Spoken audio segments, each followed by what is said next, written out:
Chapter 21. Just a little closer. My sense of time was completely warped.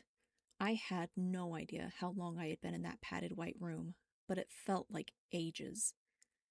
I played with the metal nuts in my hand, rolling them around quietly and trying to keep my head together. I had to keep it together. I would get out of here. I just needed the right opportunity. The door clicked, and I hid the nuts in my shorts pocket. Nicola was there with another tray of food and a glass of water. He set them down, but didn't leave.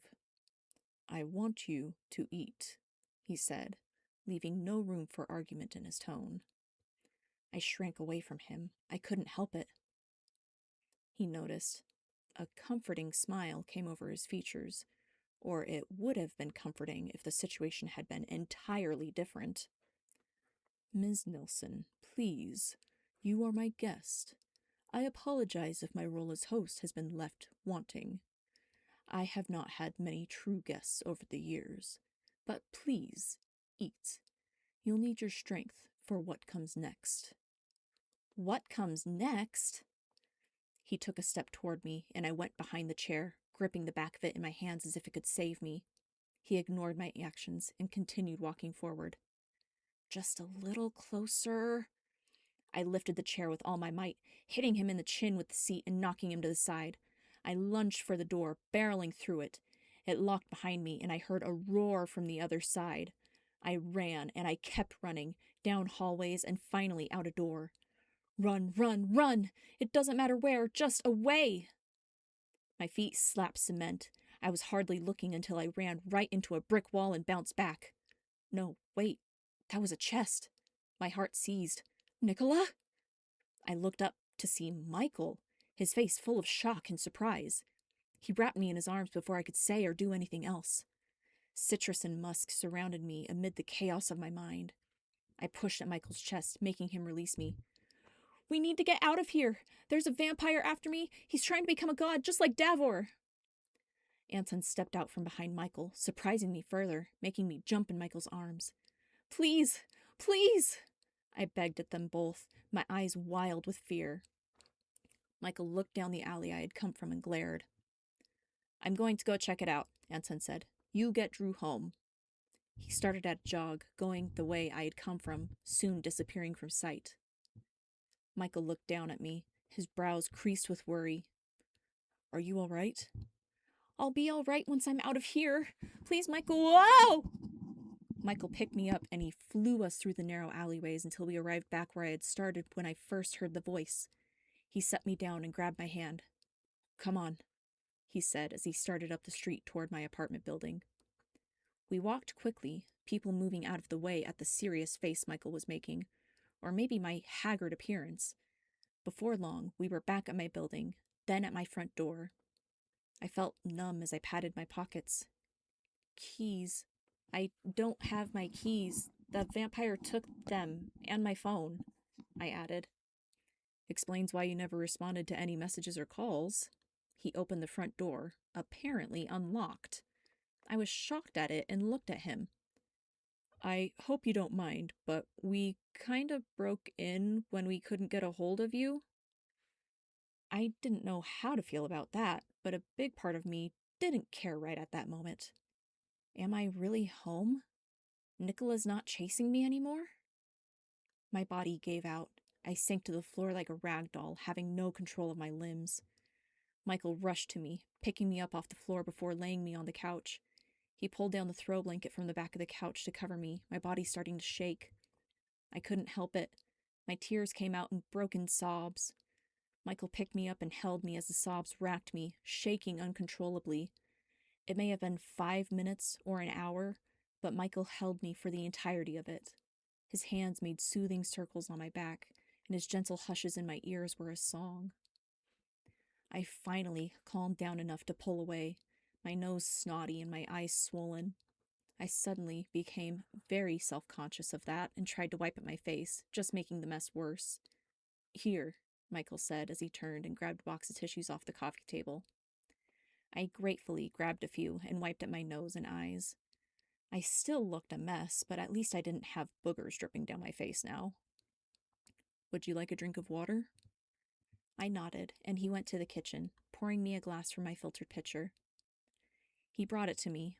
I drank it slowly, letting the water soothe my harsh throat.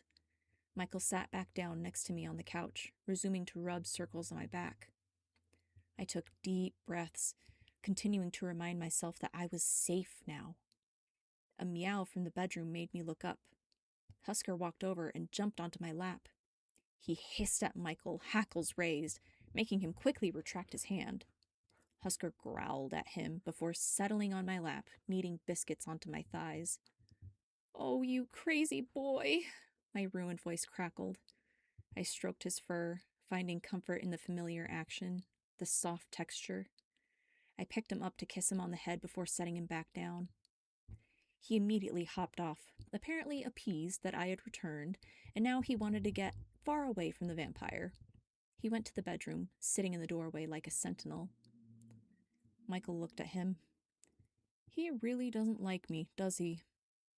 He didn't seem sad, just accepting the idea at this point. I looked at my cat as well. "No, I don't think he does," I replied. I looked back at him. "Sorry." He shrugged his shoulders. Not my cat. If he doesn't like me, I'll just have to be okay with it." I mumbled. "I guess so. Still. You escaped a monster. I think whether or not your cat likes me isn't quite as important." I froze at the reminder, my eyes haunted. "Sorry, I didn't mean to upset you. Can I get you more water?" I smiled shakily at his attempt to comfort me. "I think I'm fine." Besides being shaken, I didn't think I had any injuries. "Oh, my feet." In my haste to escape, I didn't remember that I had had no shoes on.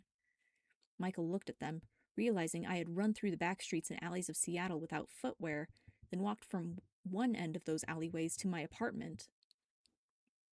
"Let me check your feet, make sure they're all right." He went to the bathroom, checking a cupboard for towels. He muttered under his breath. He found a hand towel and dampened one end of it in the sink. He came back with the towel and knelt before me.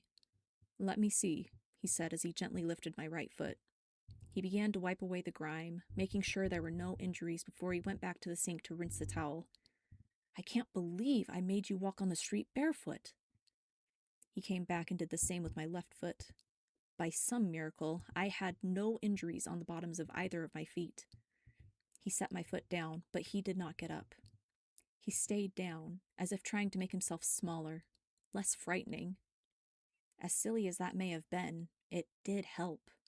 My heart rate began to even out, my breathing becoming more steady. "Drew," I looked at Michael. "When I couldn't get a hold of you, when you wouldn't answer your door, I think the only time I've been as scared was during that holiday right after I turned." He held one of my hands while the other one held the blanket around my shoulders. "Thank goodness for our powers, else we'd have never found you. Oh," he paused, looking around. "I think I dropped your flannel at some point. I was using it to try to track you. I'm sorry." "You just saved me and you're saying sorry? Wow, thanks." He looked up in surprise. I winked at him. His eyes brightened and he gave a small laugh. "You know what I meant." I smiled. "I do. And to be entirely honest, I don't care about the flannel right now. I'm just happy that I'm back home." I looked around, taking everything in as if I couldn't get enough of the sight. I couldn't think of a time I was more grateful to be home. Michael stood, walking towards the front door. "What are you doing?" I asked frantically. Michael spun around, noting the panic in my voice. "I'm just taking off my shoes, Drew." He gazed at me. "Did you think I was leaving?" I felt impossibly small. "Well..." He gave me a look that said, "Really?"